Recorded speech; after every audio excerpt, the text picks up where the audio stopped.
Hi everyone. So in today's video, we're going to be talking about the derivatives of trigonometric functions. So sine of x, cosine of x, tangent of x, etc. So if you think about like what do we know how to take the derivatives of so far, we really only know how to take the derivatives of things that are like x to a power, or things that can be rewritten as x to a power. We know how to take the derivative of e to the x. And then we know how to take derivatives of, taking basically those building blocks. So x to a power and e to the x, and we could like add them up or subtract them, multiply them, divide them, because now we have the product and quotient rule. So today we're going to add into the mix now knowing the derivatives of trig functions. And this is really going to kind of fill out the types of functions that we now know how to take the derivative of. And it will enable us to do a lot more kind of interesting questions. So yeah, so the way that I'm going to approach this is rather than doing a proof using the limit definition, I just think it's a lot more important that you kind of get an intuition for why these derivatives are what they are. So we're actually going to kind of try to figure out what the derivatives are by just sketching tangent lines and making some estimates. So we'll do that for sine and cosine, and then we'll have another method for coming up with the derivative of tangent. And then we'll do some practice problems. And then at the end of the video, I'll do a proof of the derivative of sine using the limit definition. So I'd say that's kind of optional. I would definitely watch the up until that point, because I think this will all be important. The proof at the end will more just be if you're someone who just really wants to see like the algebra and limit proof officially, then I've got you. That will be in the video. But for the rest of us, I think the rest of the video will suffice. Okay, so right here I have graphed f of x is equal to sine of x. So hopefully you remember what that function's graph looks like. So here's f of x is equal to sine of x. And so basically what we're going to do is we're going to go through and we're going to kind of sketch some tangent lines and use that to estimate what we think the derivative is at different values of x, right? Because the derivative of a function is equal to the slope of the tangent line. So let me kind of write that down. What are we going to do? We're going to use tangent lines to estimate f prime of x at different values of x. And I picked out some values of x. And so I made these axes for this graph like in a specific way, which is usually when you're graphing trig functions, the x-axis just has like values in terms of radians, but I kind of did both, because if we're going to estimate the slope, we need to like be able to really visualize what it is, right? We need to have like the same scale on the x and y axis if we're going to be able to just like estimate what we think the slope is. Okay, so let's get started. So we're just going to go through and look at these different x values that I put on this table. And then for each of those x values, we're going to estimate what the slope of the tangent line is, and that will tell us what our derivative value seems like it should be. So let's start at 0. So if we draw a tangent line at 0, kind of looks something like this. So it looks like the slope of this should be about equal to 1, right? Just like looking at that slope, it looks like a slope of 1. So let's say that's our estimate for f prime of x. Okay, so now let's do pi over 4. So we're going to go to this part of the graph at pi over 4 and sketch the tangent line. So this one's definitely a little bit trickier. If you wanted to, you could really kind of try to like get some actual points on here and, like actually count boxes. But for the sake of what we're doing, let's just be very rough with our estimate. So I would just ask you, does it look like this is a smaller or larger slope than it was at 0, right? So at 0, our tangent line looked like more like that. And if you think about it, like the tangent line we have here is a little bit less steep. It's not like a lot less steep, but it's a little less steep. So I'm going to estimate about 0.7.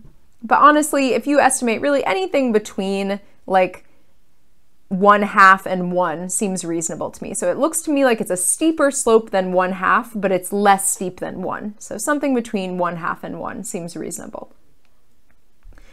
Okay, so now let's go to pi over 2. So that's an easier one. So at pi over 2, we have a horizontal tangent line. So that means that the derivative should be equal to 0. So now let's go to f prime of, or sorry, to 3 pi over 4. So 3 pi over 4, what I would say is look at what we have here and what we have at pi over 4. And what you might notice is that because of the symmetry of the graph, it's the same kind of amount of slope, it's just negative. So if we called that first one positive 0.7, let's call this next one negative 0.7. And then we go to a value of pi. And similarly, like thinking about symmetry here, well, at 0, we said that we had a slope of 1, right? And so you can either kind of draw it yourself or just kind of like looking at the symmetry. If that original slope was 1, then this slope should be negative 1. Okay, so now 5 pi over 4. So again, just because, and so it's one thing that's really nice about the graphs of sine and cosine is they're really symmetrical, right? Like they kind of repeat the same shape over and over. So what you might notice is that this slope here is actually the same slope as what we had at 3 pi over 4. It's the same amount of kind of tilt of the graph. And so again, let's approximate, let's estimate that it's about negative 0.7. So now we're going to go to an x value of 3 pi over 2. And we see that that has a horizontal tangent line as well. So that means that the derivative should be equal to 0. So now we can go to 7 pi over 4. And again, it looks like we're back at that, value that's like between 1/2 and 1, but now it's positive again. So we can call it positive 0.7. And then finally, when we're back at 2 pi, well, just looking at the graph, that's the same slope that we had at 0, right? They have like the exact same shape at that part of the graph. So the slope of the tangent line should also be 1. Okay, so let's plot these points, right? Because remember that when you have a function and its derivative, the derivative has y values that tell you the slope of the original function. That is a really, really important thing to understand, is that when you're looking at the derivative, the graph of the derivative, its y values tell you the slopes of the corresponding x values on your original function. So if we know all of these slopes, or at least these estimates of the slopes, we're going to plot these as points on our derivative function. So on our derivative function, when x is 0, we should have a point that's at 1, right? Because the slope of the original function at 0 looked like it was about 1. When we're at pi over 4, we're at about 0.7, so it's going to be, so 0.75 would be like up here. So let's just do a little bit below that. So maybe somewhere like here. At pi over 2, we're supposed to have a slope of 0. At 3 pi over 2, we're supposed to have a slope of negative 0.7, so again, maybe something like that. At pi, we're supposed to have a slope of negative 1, so we're going to a height of negative 1. 5 pi over 4, again, we're at a slope of negative 0.7. 3 pi over 2, we're back to a slope of 0. 7 pi over 4, we're at a slope of 0.7. And then at 2 pi, we were back at a slope of 1. So let's connect the dots and see what this graph kind of looks like. And I know I'm not connecting these perfectly, but you get the idea. So hopefully to you, this graph looks familiar. And in fact, this is the graph of cosine. So the derivative of sine is equal to cosine. And I think that's something that's really easy to say, like, oh yeah, the derivative of sine is equal to cosine, whatever, like it's just another fact to memorize. But I actually think it's very, very interesting. Like, and that's the reason that I kind of teach it this way by making a table, is because, like, think about what that's telling you. That's telling you that at any point on the graph of sine, if you go to that point and find the slope, that slope is the same as the height of the cosine graph. Like that, I just think that that's kind of crazy. You know, it's not something that necessarily should be taken for granted. So it is true, you know, this was kind of a, you know, we were doing this by just estimating, but it is true that the derivative of sine of x is equal to cosine of x.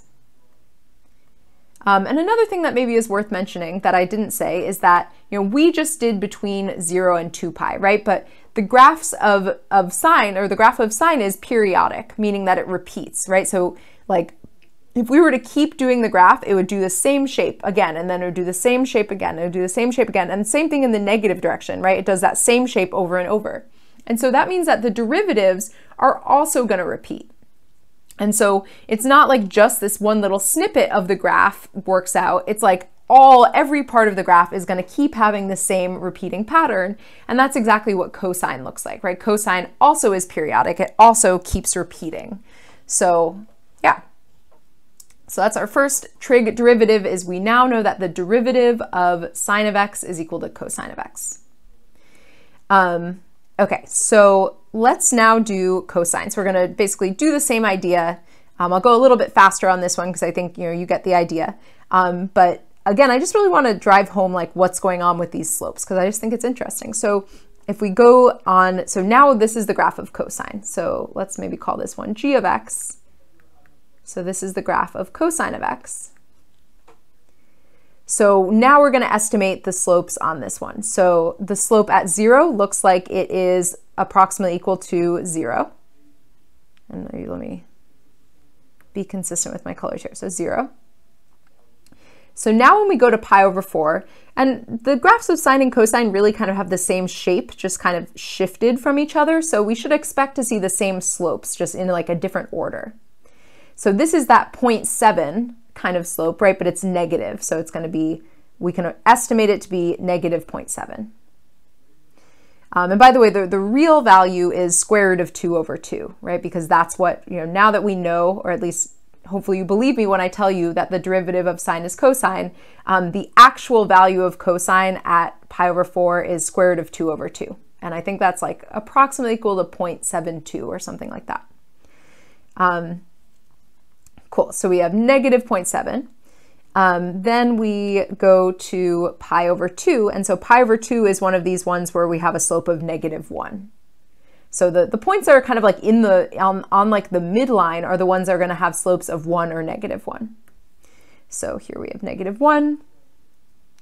So now if we go to 3 pi over 4, we have another one of those 0.7, and it's negative 0.7. So now if we go to pi, it's a horizontal tangent line again, so that means we have a slope of 0. So the derivative, and I guess I wrote f prime, let's write g prime. Because our function, I just called it g of x. Okay, so at pi, our derivative should be 0. At 5 pi over 4, it's back to that 0.7, and now it's positive 0.7, right? Because that's a positive slope. And then at 3 pi over 2, we're back to having that slope of positive 1. At 7 pi over 4, we're back to that 0.7, and it's positive because the function is increasing. And then finally at 2 pi, we're back to having a horizontal tangent line. So a slope of 0. So like what I just really want you to think about with sine and cosine that I think is interesting is that like because of the way that they're shaped, because they're symmetrical, they just kind of flow through these different slopes with a pattern. And that's why their derivative comes out also having this like flowy pattern to it. Okay, so let's graph this because it might not be exactly what you'd expect, right? So we said already that the derivative of sine is equal to cosine. However, we'll see that for cosine, it's actually not sine. It's related to sine, but it's a little different. So we have 0, 0. We have pi over 4, negative 0.7. We have pi over 2, negative 1. We have 3 pi over 4, negative 0.7. We have pi 0. We have 3 pi, or 5 pi over 4 is 0.7, 3 pi over 2 is 1, 7 pi over 4 is 0.7, and 2 pi is back to 0. So it's not the graph of sine of x, but it is the graph of negative sine of x, right? Negative sine of x means you're taking the graph of sine and flipping it over the x-axis. So basically what we just figured out is that if you start with the function g of x is equal to cosine of x, the derivative of it is negative sine of x. Okay, so these are now, and like I said, I know this was kind of a sketchy way of actually showing that they're true, but this is true. We now can say for certain, moving forward, that, and we're going to kind of make a list here. Actually, let me title this differently. So, so far what we know is we know that the derivative of sine of x is equal to cosine of x. So that's one that we did. And we also said that the derivative of cosine of x is equal to negative sine of x. So these are kind of two new derivatives that we can add to our list so far. So what we're going to do now is we're going to actually come up with the derivative of tangent. So how can we come up with the derivative? So how can we use the derivatives above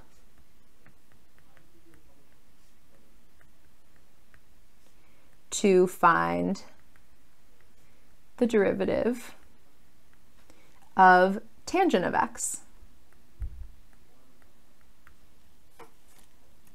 Well, you might remember that that another way of writing tangent of x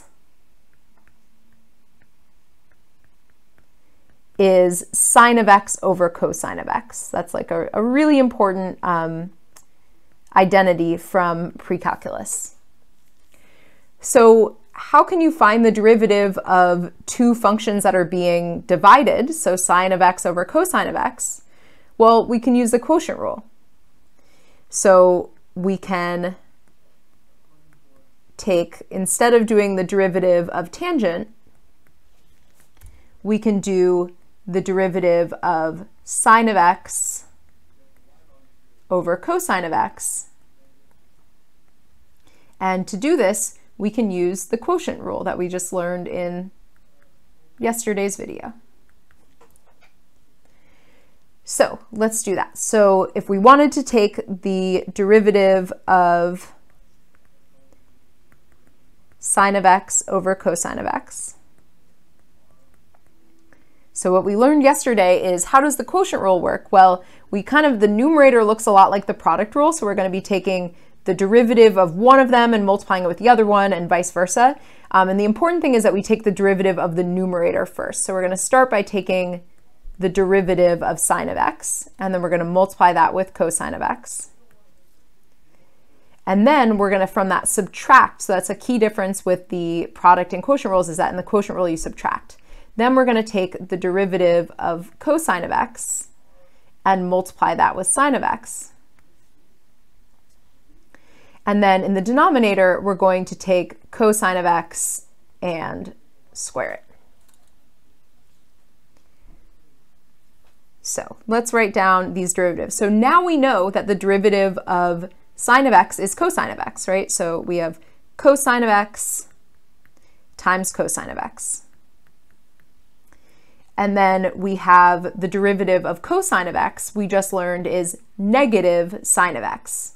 So we have negative sine of x times sine of x. And this whole thing is divided by cosine of x squared. Another kind of a nicer way of writing that is cosine squared of x. So cosine squared of x means the same thing as cosine of x squared. It's just a notational difference. Okay, so what does this top simplify to? Well, the first part can be written as cosine squared of x.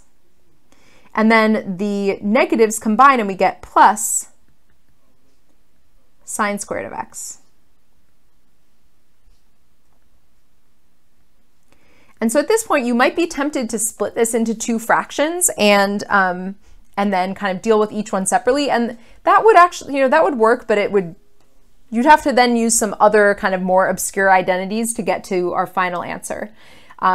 So the better thing to do here is to recognize the fact that cosine squared of x plus sine squared of x, that's what's called the Pythagorean identity. So this is, again, like one of the most important identities to know from pre-calculus, which is that cosine squared of x plus sine squared of x is equal to 1.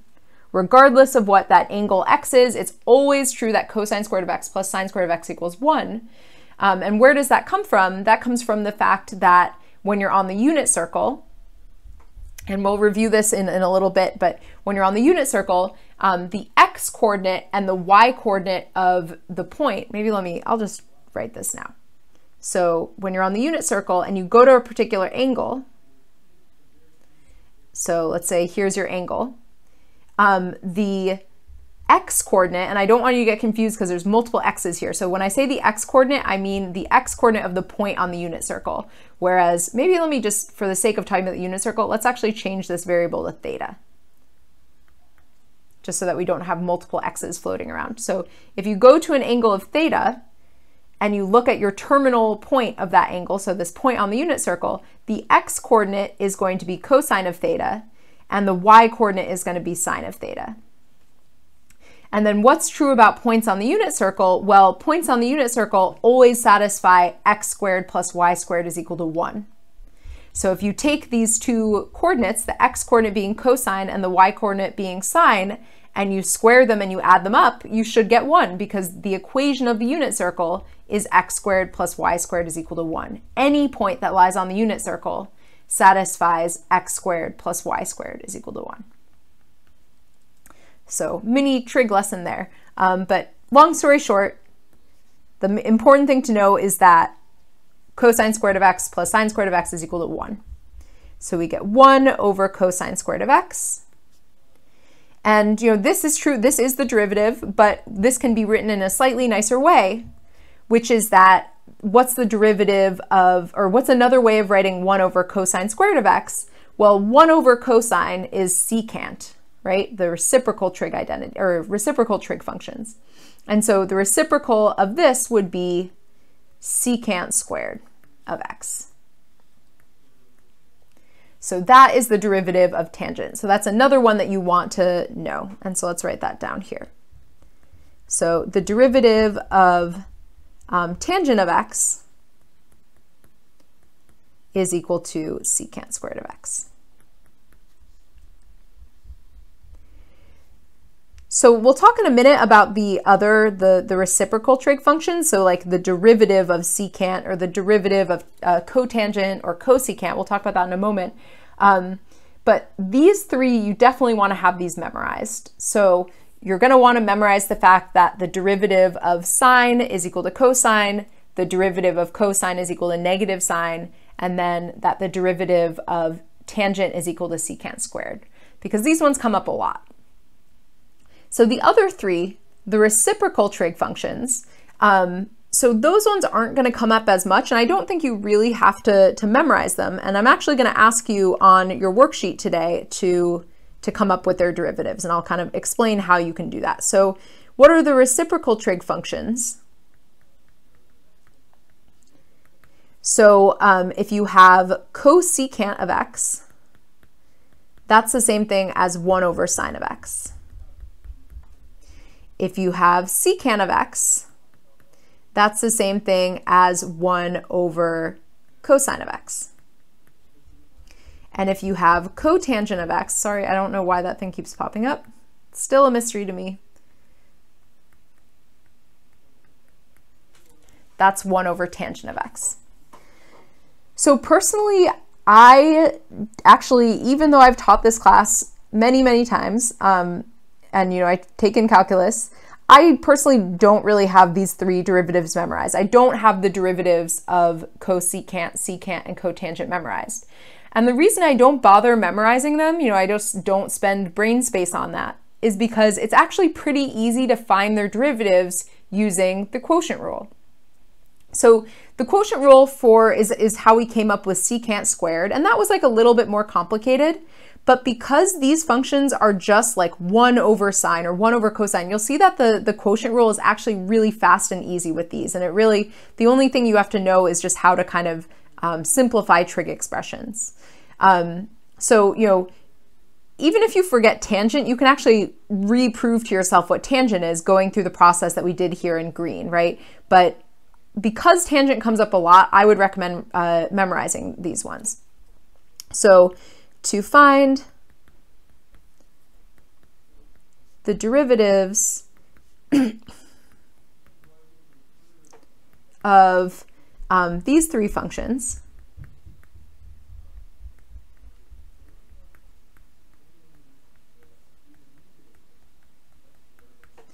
write them in the form, 1 over whatever, depending on which function it is, and use the quotient rule.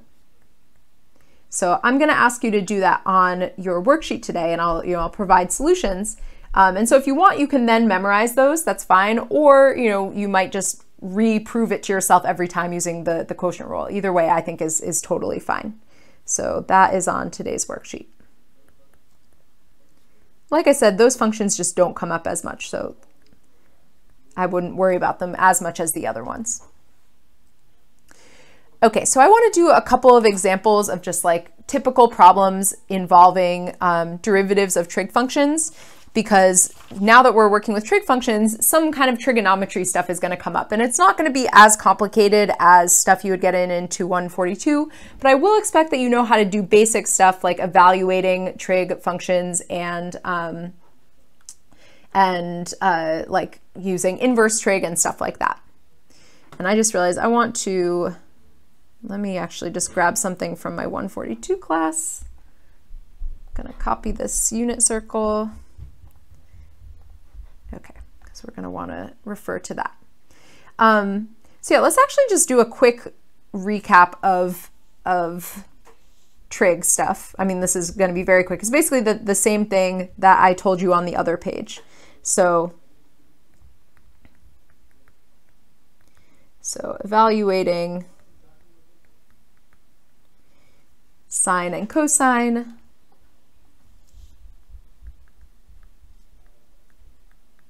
and by the way, so I'm also teaching 142 right now, which is our pre-calculus 2 class with trigonometry here at North, and you can access my videos for that on YouTube. So feel free to go browse those if you feel like you need a little bit more review for trigonometry. So basically, I'm just going to repeat what I said earlier, which is if you go to an angle theta, so, say theta is like here.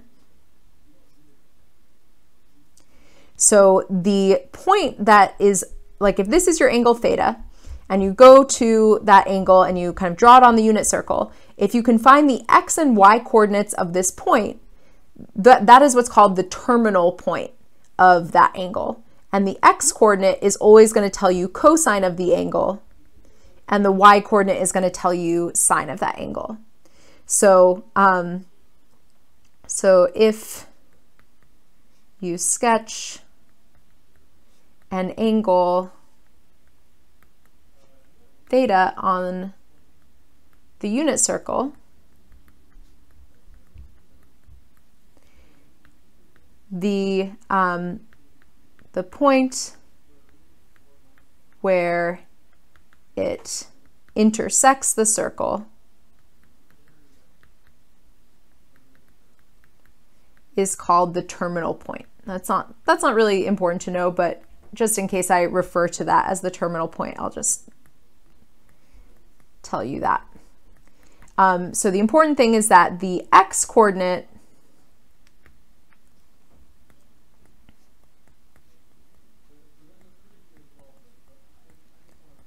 of the terminal point is going to be cosine of your angle. The y coordinate of your terminal point is sine of your angle, And then I guess I just said sine and cosine, but let's also say tangent. So how would you find tangent? So tangent is going to be taking that y coordinate and dividing it by the x coordinate. So basically it's sine over cosine. And then another kind of nice way about thinking about tangent is that it's actually also equal to the slope of that line that you drew. So this is the same as the slope of the angle. I don't really know how to phrase this without adding too much new vocabulary, but it's the slope of like the line. It's called the terminal side of the angle. So the slope of that line you drew. And it's basically just because it's y over x, it's like change in y over change in x. So it gives you the slope. So how do you actually find that terminal point, the x and y coordinates? Well, for the most part, when we're working with doing sine and cosine of angles, it will be angles where it either forms a 30, 60, 90 or 45, 45, 90 triangle. So if you took pre-calculus 2, you probably kind of memorized like all these different angles on the unit circle in radians. And so I would expect you in this class to be able to, like, for example, if I said, find sine of 7 pi over 6. Maybe let's just do that real quick. And if you're like, I don't need this review, then by all means, just skip it. That's fine. So let's say you wanted to evaluate sine of 7 pi over 6, cosine of 7 pi over 6, and tangent.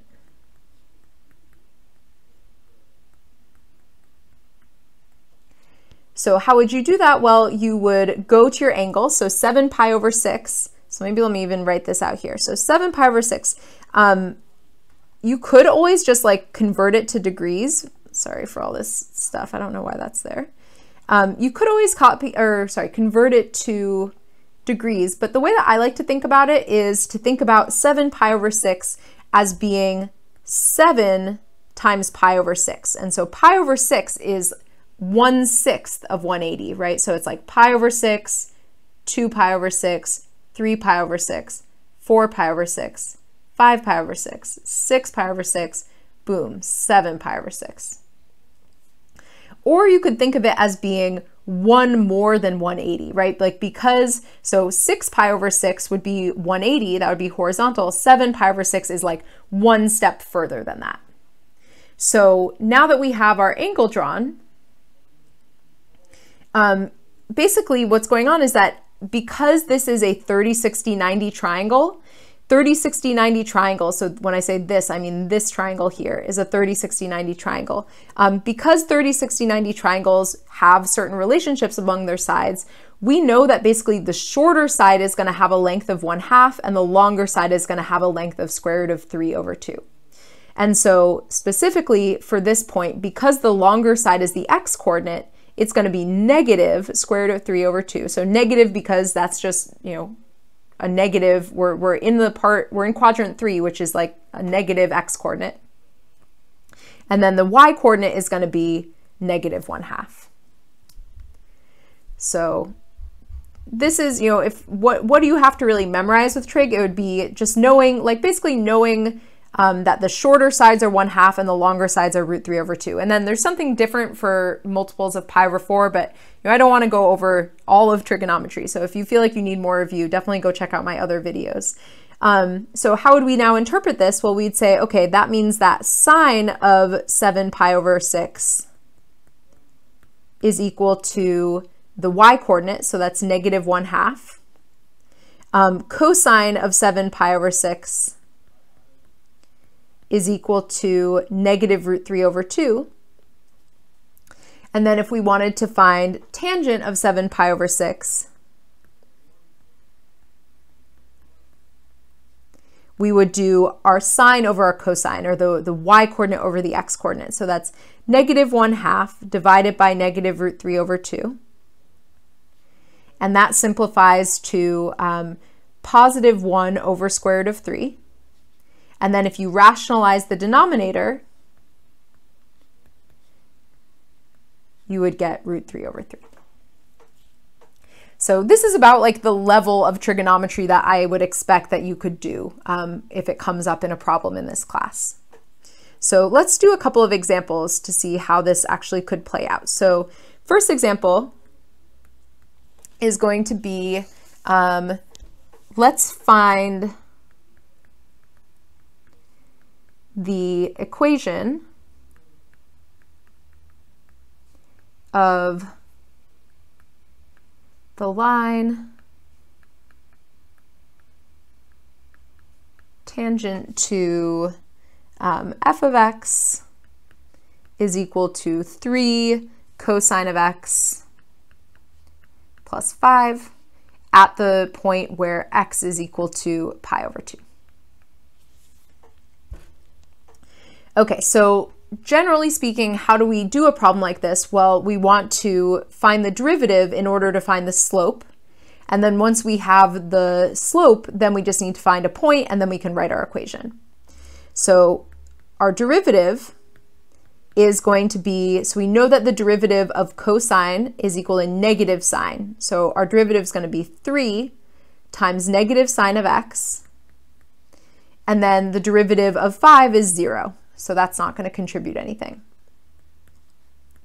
So we're going to get negative 3 times sine of x.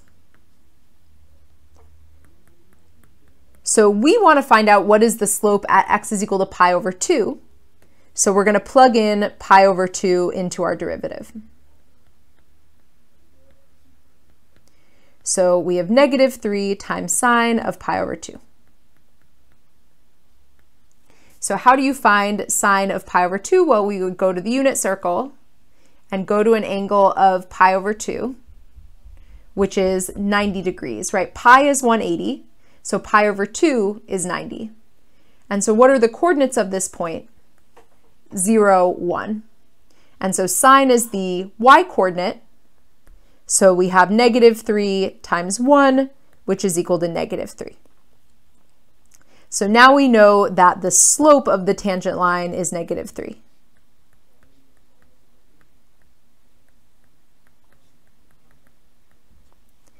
Okay, so now let's find the actual equation. So to find the equation, we need to know a point that, that is contained on the line. So to find the point, we know that that x is equal to pi over 2 is the x coordinate of the point. So we need to plug in pi over 2 into our original function to find the y coordinate of the point. So what do we get when we do that? We would get 3 times cosine of pi over 2 plus 5.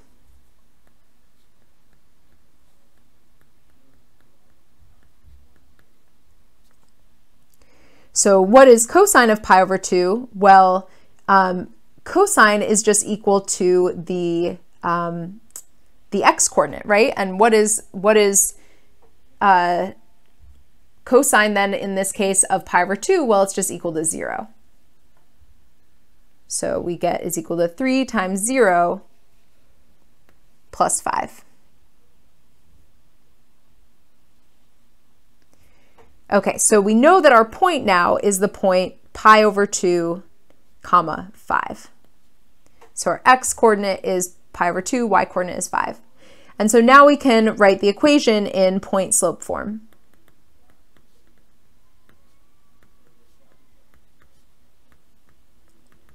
So we would say y minus 5 is equal to, our slope was negative 3, and then the x coordinate of our point was pi over 2.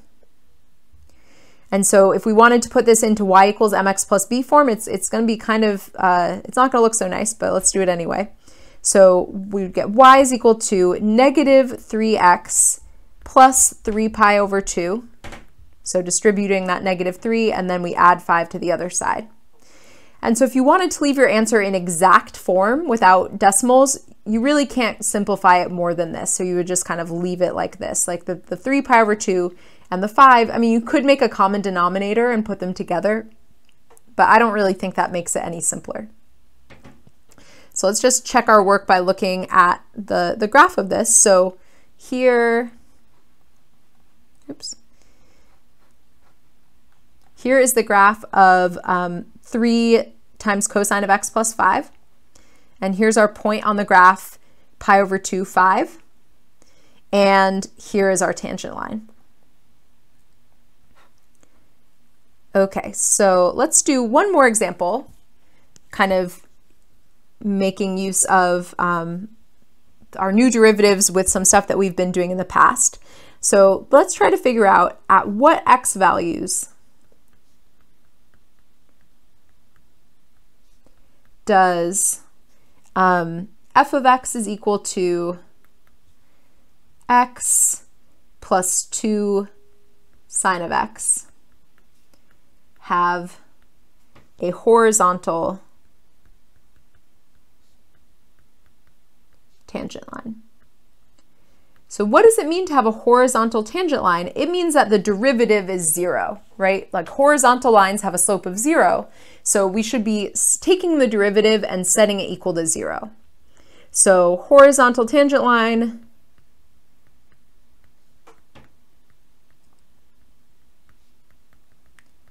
that's going to tell us that the derivative is equal to 0. So we want to take the derivative and set it equal to 0.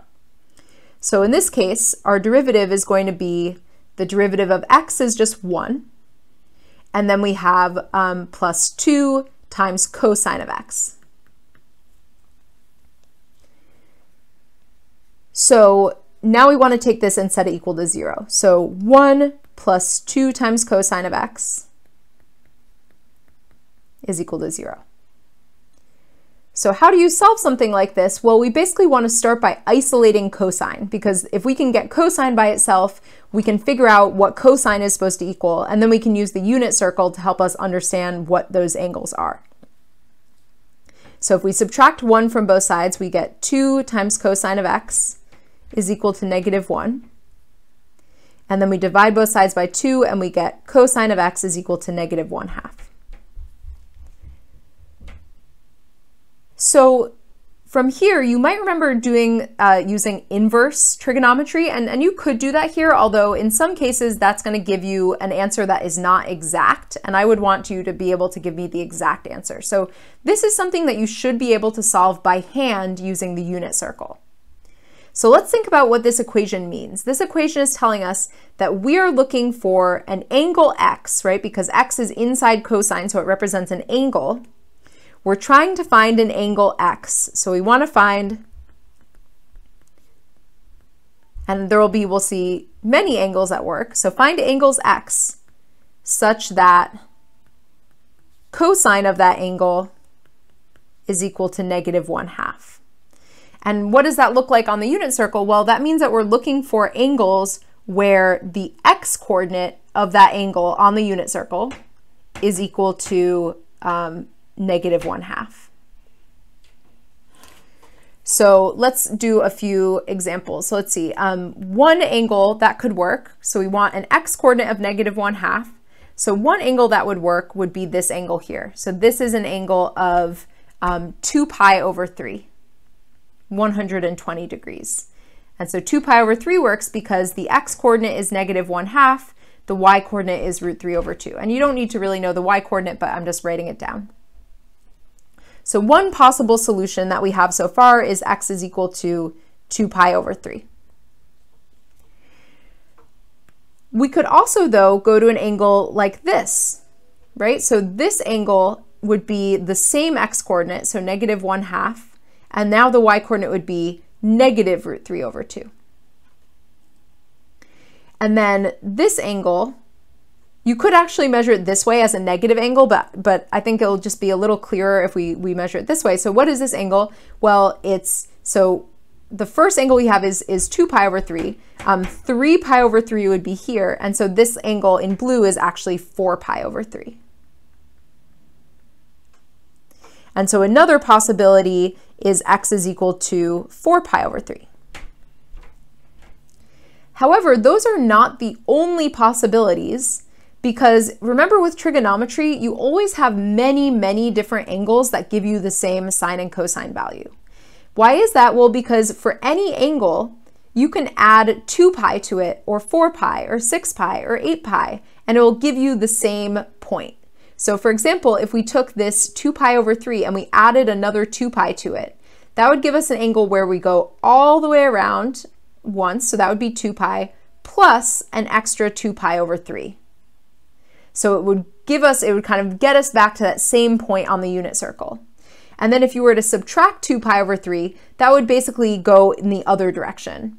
So to kind of summarize that, basically we can add any multiple of 2 pi. And so this number k here just represents like any positive or negative whole number. So it could be 3 times 2 pi, it could be -5 times 2 pi. You can add any positive or negative multiple of 2 pi, and you'll still get an angle that will work. And so these are our answers. This is actually a summary of all angles that will work.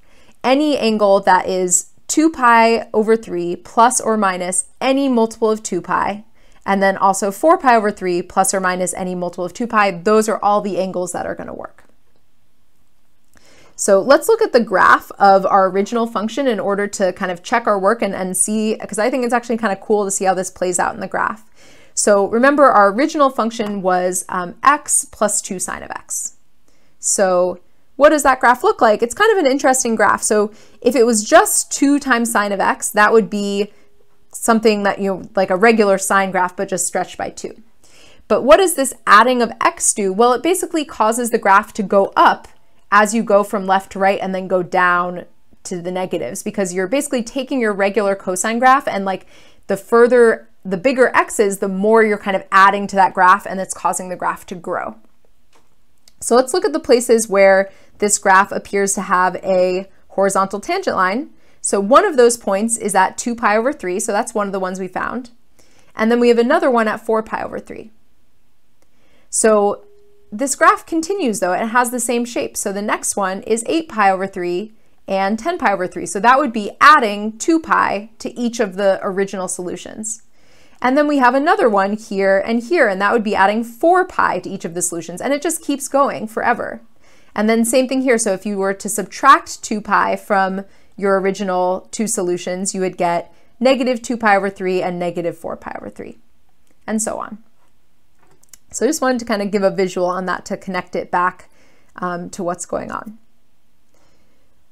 All right, so last thing I'm going to do, like I said, if you want to stop the video at this point, you're definitely welcome. I'm just going to quickly do like a more algebraic proof using limits of just the derivative of sine being cosine. And the derivative of cosine being sine or being negative sine is very similar. So I'll just do one. So proof that the derivative of sine of x is equal to cosine of x. And we're going to use the limit definition. So like I said, we're not really using the limit definition in practice that much anymore. We're really just kind of using it in cases like this where we want to like prove something. So there's kind of two important facts that we're going to need to use here.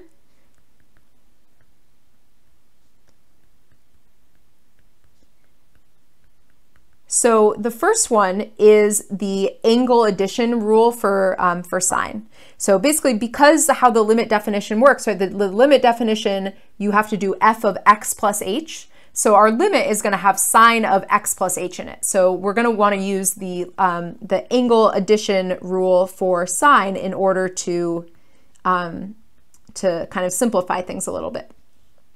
So how does the angle addition rule work for sine? Well, basically you do sine of one angle times cosine of the other angle, and then you switch. So then you have sine of b times cosine of a. So this is just an identity that you should have learned in your pre-calculus class. The second fact, and we actually did, I think we did it either on a worksheet or maybe it was in a lecture, is that if you have the limit as, and I'm just going to use kind of a different variable here, let's use t. So the limit as t approaches 0 of sine of t over t is equal to 1. So that's not really a limit that we have the tools to like prove yet. So how did we do this in class? I believe we did this in a lecture where we just plugged in numbers and kind of tested it out. So we showed this by plugging in numbers, and this was like a while ago. you probably do not remember it, but you can go back. I think it was probably in the first week of class. I'll just say it's in the first week, and I might be wrong, but I believe it was. And later on, by the way, we'll learn something that will help us actually prove that that limit is equal to 1. So by the way, why can't we do that limit using algebra? Well, sine of 0 is 0, and then, so if you tried to plug in 0, you'd get 0 over 0, right, which is undefined. And we don't really have any, you can't use the squeeze theorem in this case. It just doesn't really work out to use any of the methods that we have from class. So this is one where for now, really the only way to know this limit is to plug in numbers. Okay, so let's start out. So if we want to find, so let's call our function f of x is equal to sine of x. And the limit definition tells us that the derivative of sine x is going to be, or of a function f of x is going to be f of x plus h minus f of x divided by h. Oops, and I forgot the limit part. That's no good. The limit as h approaches 0 of f of x plus h minus f of x over h. Okay. So in this case, what's that going to look like? That's going to be the limit as h approaches 0 of sine of x plus h minus sine of x divided by h. So now what we can do is we can use the angle addition rule on this. So I'm just going to put 1 because we're using that, that rule number 1 from up there. And maybe I should do it, whatever. I probably should have made that the same color as the thing above to coordinate, but that's okay. So if we use that angle addition rule, that's going to tell us that we can write sine of x plus h, we can write that as sine of x times cosine of h plus sine of h times cosine of x. And then we have minus sine of x. And all that's divided by h. So the rest of this proof, we're basically just going to kind of do some different moving around of stuff. So remember that for limits, you can split them up with addition, you can split them up with multiplication, and so that's basically what we're going to do. So I'm going to start by just kind of reordering this a little bit and splitting it up. So we're going to take this term, the sine of x, and I'm going to like switch the order of these two, which you're allowed to do, right? You can switch the order you're adding or subtracting something. And then additionally, I'm going to break up this limit into two pieces. So it's going to end up looking like this. The limit as h approaches 0 of sine of x cosine of h minus sine of x over h plus the limit as h approaches 0 of sine of h cosine of x over h. So again, all I did is I broke it into two pieces, and before I did that, I switched the order of two of the things that we were adding in the numerator. Okay, so why did I do this? Well, now this lets us kind of focus on breaking some certain pieces apart. So I'm going to now take this part of the limit, and I'm actually going to break that into two pieces. And additionally, when I break it into two pieces, I'm also going to split part of it up using multiplication. So let me just write it down and then I'll kind of explain why it's the same. So I'm going to take this cosine of h part and I'm just going to pull that out into its own limit. So we have the limit as h approaches 0 of cosine of h, and then we are multiplying that with the limit as h approaches 0 of sine of x over h. And then I'm from that subtracting, the limit as h approaches 0 of sine of x over h. And then let's just write down the other part. So this, the last part is staying the same.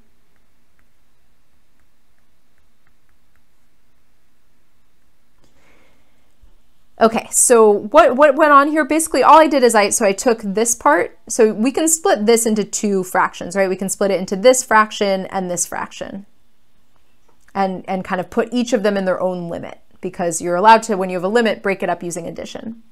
So that's what I did here. I took, this part is the orange part, and this part is the green part.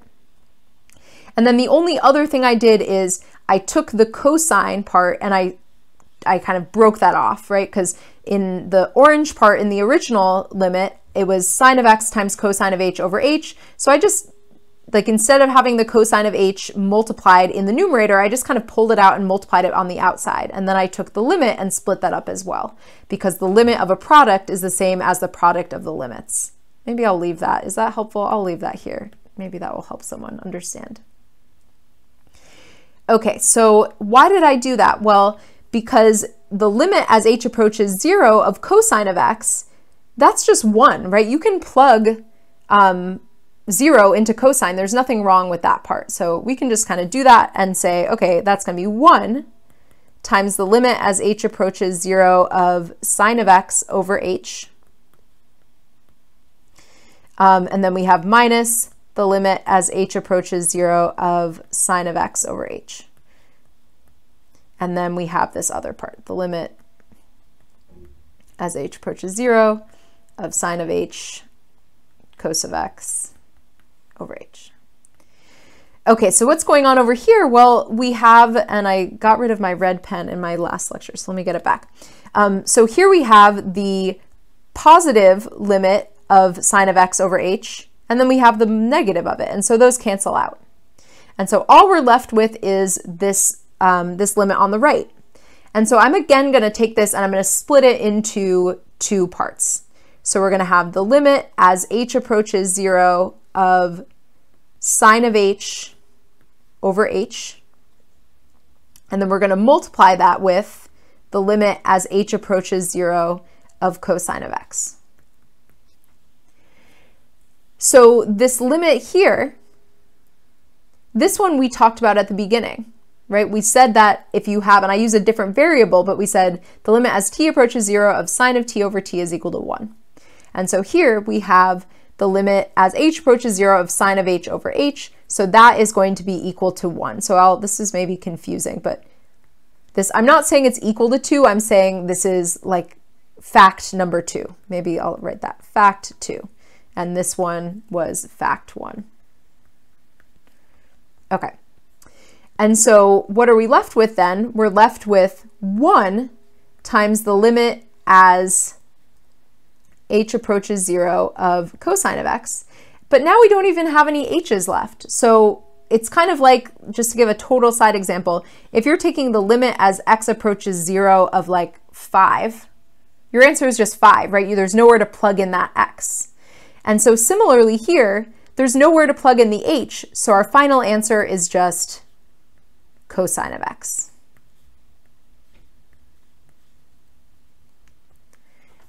All right, so that is it for today. And then in tomorrow's video, we're gonna do some more practice working with basically doing different products and quotients and different ways that we can take the trig functions and the other functions we've learned so far and put them together and take derivatives of different types of functions. All right, bye.